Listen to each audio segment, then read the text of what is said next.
आदर्श शिक्षण समिति बाड़मेर द्वारा संचालित ई शिक्षण में आप सभी भैया बहनों का हार्दिक स्वागत एवं अभिनंदन।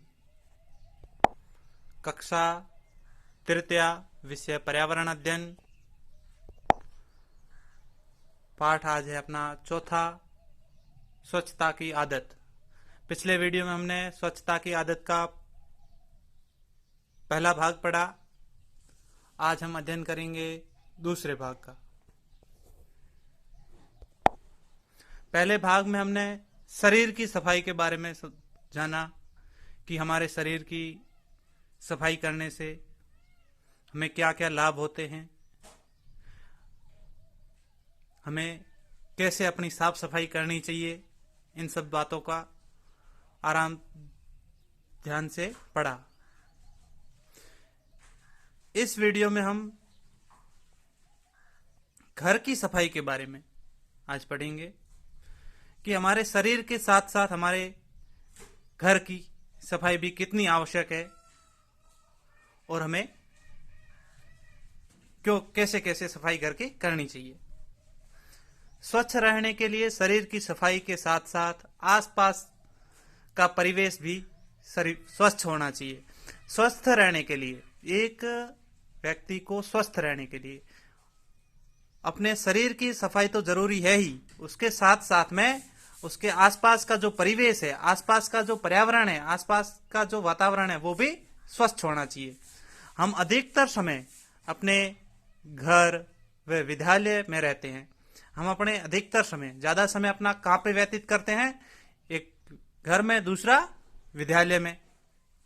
अतः हमें अपने घर, पड़ोस व विद्यालय को साफ रखने चाहिए। घर की सफाई के साथ साथ हमें सार्वजनिक स्थानों जैसे विद्यालय, अस्पताल, बस स्टैंड, रेलवे स्टेशन आदि जगहों पर भी साफ सफाई रखनी चाहिए एवं कचरे को सदैव कूड़ेदान में डालना चाहिए। हमें घर और विद्यालय की तो सफाई करनी है, उसके साथ साथ हमें सार्वजनिक स्थान है जैसे उनकी भी स्वच्छता का ध्यान रखना चाहिए। जैसे अस्पताल में है तो वहां पे भी अपने को गंदगी नहीं फैलानी चाहिए, इधर उधर नहीं थूकना चाहिए, कचरा बाहर इधर उधर नहीं डालना चाहिए।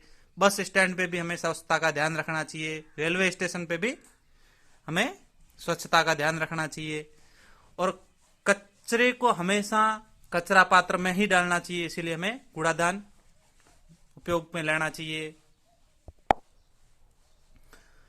हमें अपने घर का कूड़ा कचरा घर के बाहर ग्राम पंचायत, नगर पालिका या नगर परिषद द्वारा तय किए गए स्थान पर डालना चाहिए।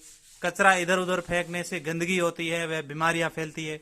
हमें अपने घर का जो कचरा होता है वो एक निश्चित जगह बनाई हुई होती है। ग्राम पंचायत के अंदर ग्राम पंचायत द्वारा बनाई जाती है, नगर के अंदर परिषद में नगर पालिका द्वारा बनाई जाती है,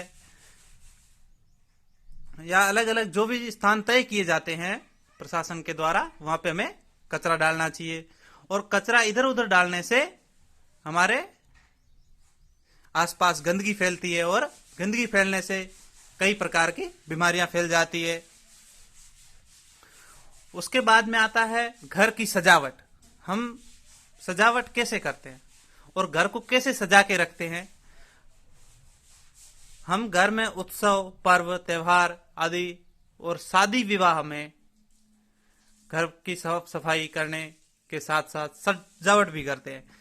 जब कोई उत्सव होता है, पर्व होता है, त्योहार होता है या फिर घर में किसी का शादी ब्याह होता है तो हम क्या करते हैं? घर की सफाई तो करते हैं, साथ साथ में घर की सजावट भी करते हैं।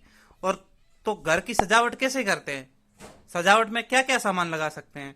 तो नीचे हमारे को चित्र में दो चित्र दिए गए हैं।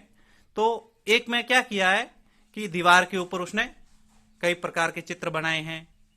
विभिन्न रंगों से हम चित्र बना सकते हैं। घर के ऊपर रंग बिरंगा कलर कर सकते हैं और फर्श पे रंगोली बना सकते हैं। ये सब बना के अपन घर की सजावट कर सकते हैं।